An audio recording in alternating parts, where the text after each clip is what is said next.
नमस्कार दोस्तों, the knowledge TV में आपका स्वागत। इजराइल को कर दिया हमास ने कमजोर। इजराइल के हेलीकॉप्टर्स ने हमास के कर दिए चिथड़े चिथड़े। करीब 85 दिन हो रहे इस जंग को, लेकिन यहाँ जंग रुकने का नाम नहीं ले रही है। ना इजराइल पीछे हट रहा है, ना हमास पीछे हट रहा है। इजराइल ने तो कहा था कि हमास बहुत जल्दी खत्म हो जाएगा, लेकिन हमास हर दिन सबको चौंकाने वाले कारनामे कर रहा है। जानकारी ये भी आई है कि हमास इस बार इजराइल को एक बड़ी चोट देने वाला है।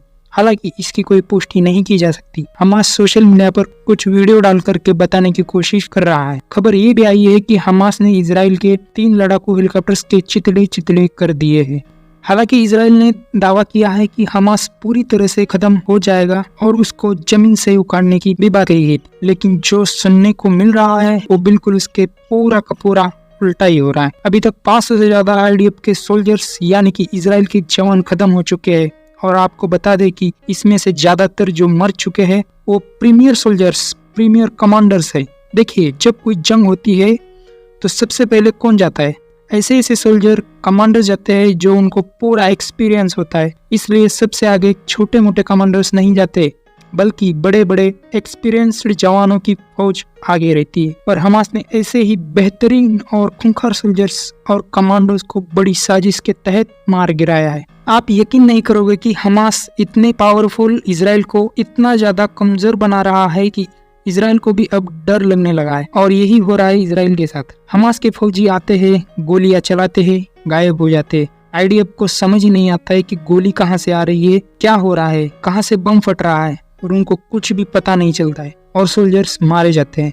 आप समझ लीजिए कि हमास ने जो स्ट्रेटजी बनाई थी वो बिल्कुल खुलकर सामने आ रही है। शुरुआत में तो उन्होंने लाइट वेटेड वेपन्स का इस्तेमाल किया, और अब जंग धीरे धीरे जैसे जैसे आगे बढ़ रही है तो वो खतरनाक से खतरनाक वेपन्स और आधुनिक हथियार इस्तेमाल कर रहे हैं, और इससे इजराइल पूरा का पूरा डर चुका है।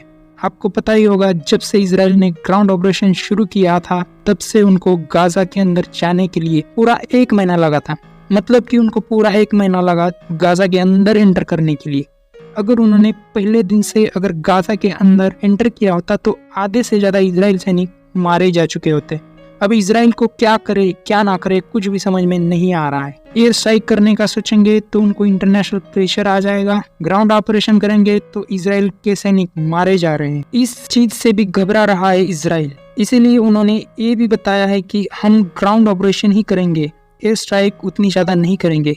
अब वो तो ग्राउंड ऑपरेशन कर रहे थे, लेकिन उनको हमास की ओर से कुछ अटैक वगैरह कुछ हो जाता है तो उनको चाहिए एयर सपोर्ट। अब फाइटर जेट्स उनको इस इलाके में सपोर्ट दे रहे थे, जहां में नॉर्दर्न गाजा पर लोग पलायन कर चुके हैं, वहां से लोग निकल चुके थे, तो एयर स्ट्राइक से किसी नागरिक की जान नहीं जाती। लेकिन गाजा के अंदर गाजा के नॉर्थ इलाके में तो 22 लाख लोग रहते हैं। अब वहां पे एयर स्ट्राइक हो जाती है तो लोगों के मारे जाने का भी डर है, तो उनके पास दूसरा ऑप्शन है हेलीकॉप्टर से वो अच्छे से हमास पर अटैक कर सकते हैं और आईडीएफ के जवानों को मदद भी पहुंचा सकते हैं।